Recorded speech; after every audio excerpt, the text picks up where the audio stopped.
Labor last night agreed to index the amount spent on housing to inflation from 2029-2030, so I'm guessing that wasn't enough to get you over the line.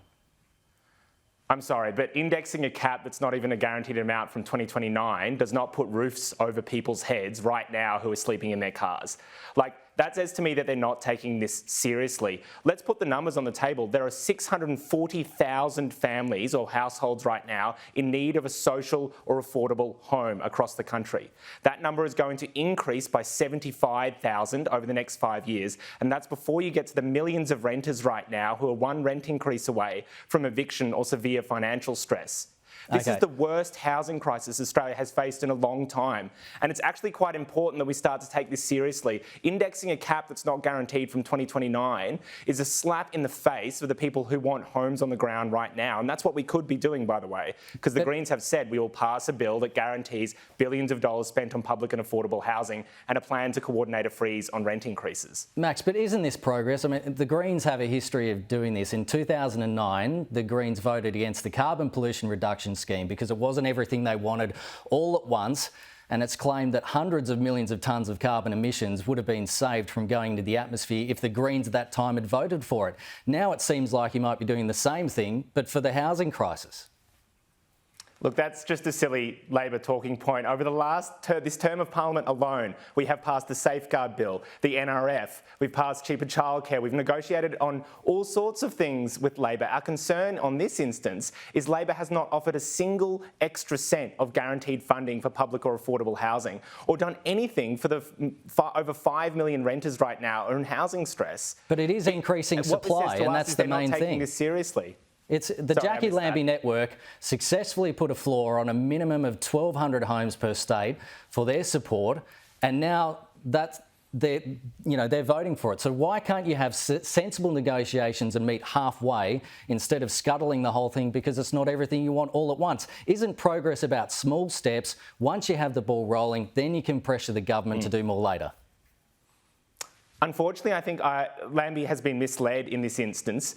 In the budget, there was no extra funding to guarantee those 1,200 homes. And in fact, the deal, it seems that all it is that if the fund is able to build that many homes, big if, by the way, because last year the Future Fund lost 1.2% and the stock market's pretty shaky at the moment, the world economy is as well, then there'll be 1,200 homes in each state.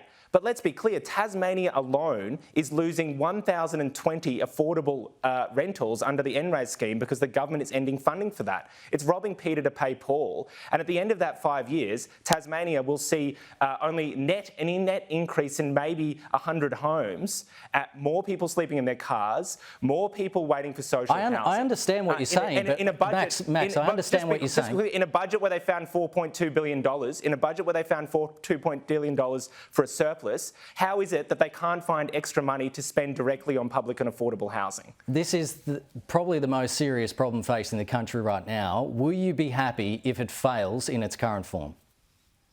Oh, absolutely not. Well, that's why we stopped Labor from trying to force it on for a vote, because we want to negotiate. And let's be clear, we've put $5 billion a year on the table. We're happy to negotiate on that number. But right now, Labor are coming back and saying zero. That's not a negotiation, and it doesn't say to us that they're taking this seriously. Now, we hoped that the federal budget would contain items to seriously tackle the housing crisis. The reality is it didn't, and so now this housing bill is literally our last chance in this term of Parliament to force Labor to act, because they have given no indication that they are treating this crisis seriously, and so we feel compelled to make them take it seriously and negotiate properly, to negotiate a package that actually starts to put roofs over people's heads. Bottom line, even if this bill passed today, we wouldn't see a single home built probably until after the next federal election in 2025.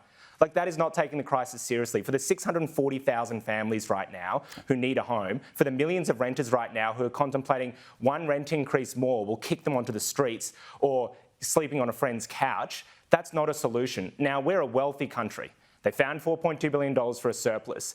There's billions of dollars that could be spending right now on building public and affordable housing, which, by the way, the previous Rudd and Gillard governments did find $5 billion to spend on social housing, and they actually built a lot of it. We just can't understand why they can't do enact solutions that have been used not only before in Australia, but have been used around the country and around the world to tackle the housing crisis. Look, the solutions are there, and the only barrier is Labor's intransigence. Okay, Max Chandler-Mather, really appreciate you coming on First Edition this morning. Thank you. Pleasure for having me. Thanks.